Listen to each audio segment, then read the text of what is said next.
This was one hell of a week for the Bad Batch. Firstly, we got the surprise announcement that the Bad Batch has been renewed for Season 2, which is incredible, and sort of a relief to be honest. There's been so much happening in the show, and there's still too much to tie up in the remaining episodes, so knowing that I have a second season to look forward to is awesome.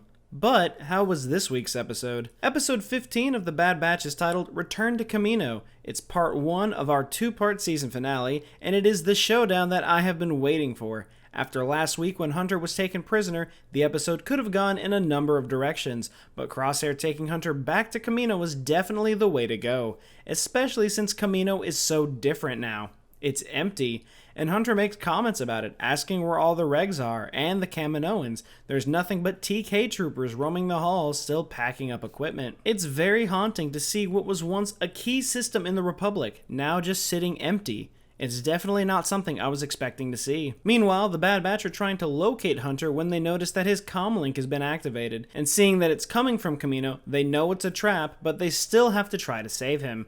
They know that they are going to be met with resistance the second they get to Kamino, but Omega tells them of a secret landing pad that they can use instead and not be detected. She was acting really strange when she was talking about it too. I almost started to worry that Omega was going to betray them with this, but that thought quickly left my mind because there's just no way that that would happen. And I gotta say, the secret landing pad and the tube system to get into the city was extremely cool, and surprising that Nala Se was able to keep it under wraps from so many people. But it doesn't stop there. The tube system takes them straight to Nala Se's secret lab, the place where Experimental Unit 99 was created, the true beginning of their origin. All of them, including Omega, were created in that room, and I thought it was really special that they got to see that room on what would be their last trip to Kamino. While the Batch makes their way into the city, we get an incredible moment with Hunter and Crosshair. They've just been sitting there waiting for the Bad Batch to show up when Crosshair explains to one of his troopers they don't leave their own behind. Most of the time. Hunter tries to explain his reasonings by saying, "You tried to kill us, we didn't have a choice."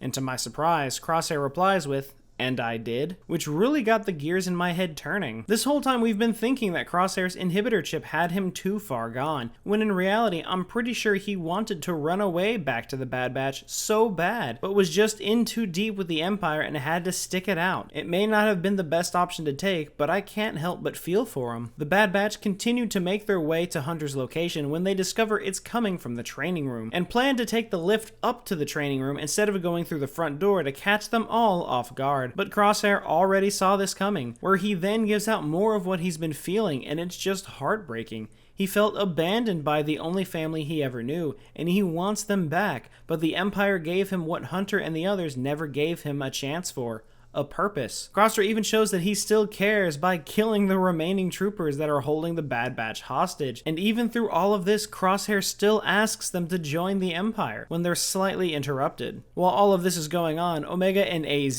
who I was really happy to see again, were under the arena, prepping the practice droids to be a distraction to help the Bad Batch escape. However, she overcalculated how the fight would go above them, as well as how many droids she should activate, but it was so worth it. This gives us what we've all been looking forward to.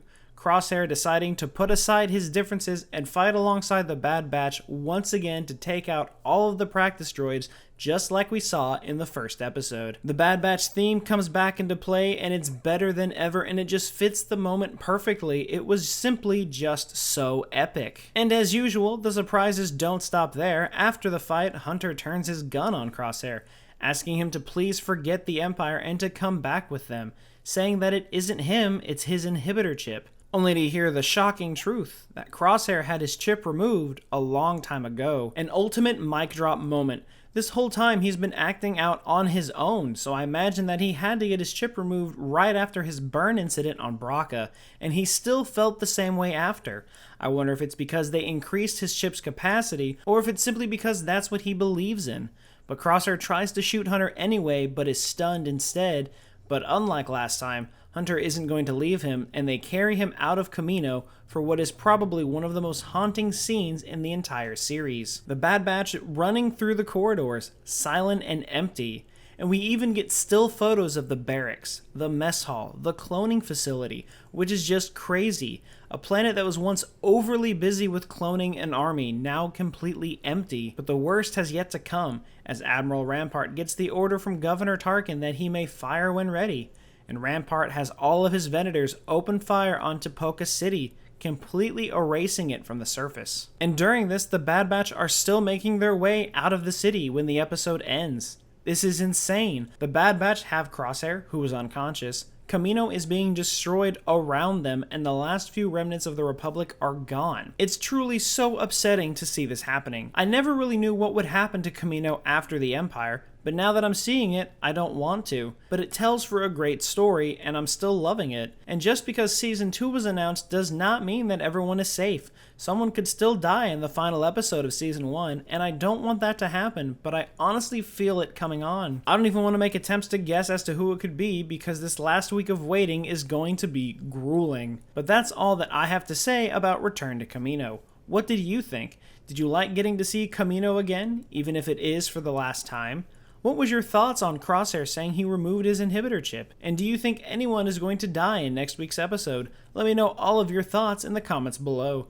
Be sure to like the video and subscribe if you haven't, and remember, the Force will be with you, always.